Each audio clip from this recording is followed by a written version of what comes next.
It's called Some Girls. And again, this is another one. I don't think I'd planned on seeing this, but it just sort of came up. And it stars Adam Brody, which got me interested. It also, yeah, there it is.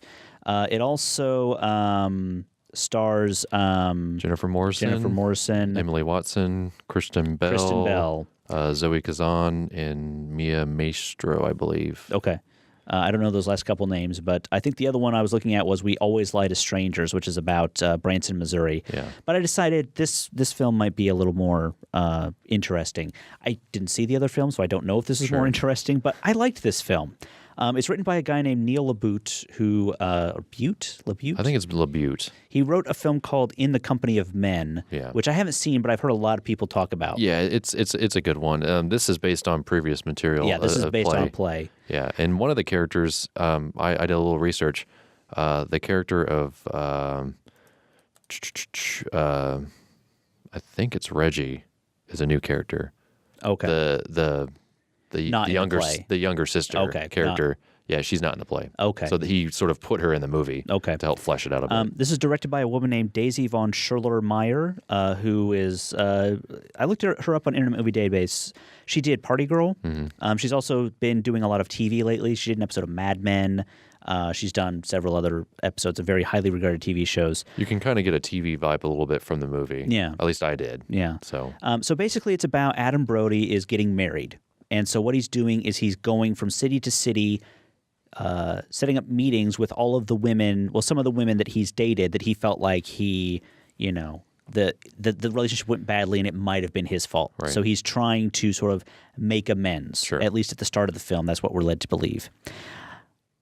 I really liked this film, and I'll tell you why. Adam Brody. Yeah.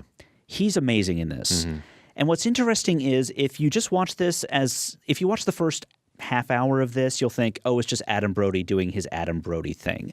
He always plays this character that's kind of in over his head, like, oh gosh, I'm exasperated. I don't know what's going on. Lovable. But it's like lovable. Yeah. And you think that's what he's doing.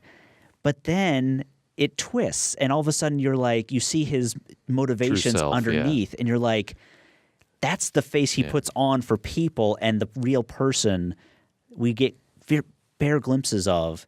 And that's what you unravel as you go through this movie. And I thought that was brilliant. Yeah. And I really liked that. That's what saved the film for me. Yeah. There was a device towards the end of the film that I did not enjoy at all. It was where the big secrets revealed, and it's just like, things are so different now. And I was like, it kind of like pulled me away. But then the movie almost becomes like a thriller. Yeah. In a sense. Like I got a very sort of Hannibal Lecter vibe. Like American Psycho is what I thought. Yeah, like right at the end, and it was just like, all right, you won me back. Yeah. Unlike a couple other movies that tried to do that, the ending actually saved this movie for me. Yeah. And like you're totally right about Adam Brody's portrayal of this character, is that he's just going through and he's just like, you kind of feel like he's playing the motions a little bit, but then it's like something under the surface as he sort of talks to each girl.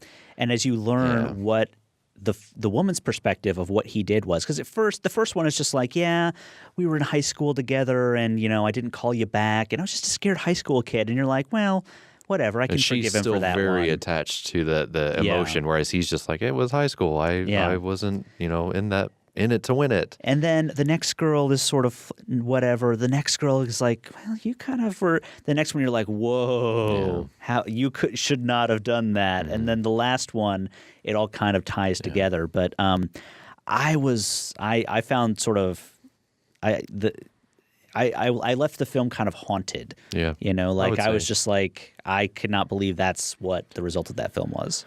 Yeah, it's a little scary because it almost makes you look at yourself. Like as a guy, at least, you're just kind of like, did I do that to somebody else? Yeah. Like, is this how am I a sociopath? Right. Am I just like totally ignorant of everyone else's feelings? Yeah. So yeah, I totally agree with that as well. So, A Place for Film is recorded at WFIU Studios in Bloomington, Indiana.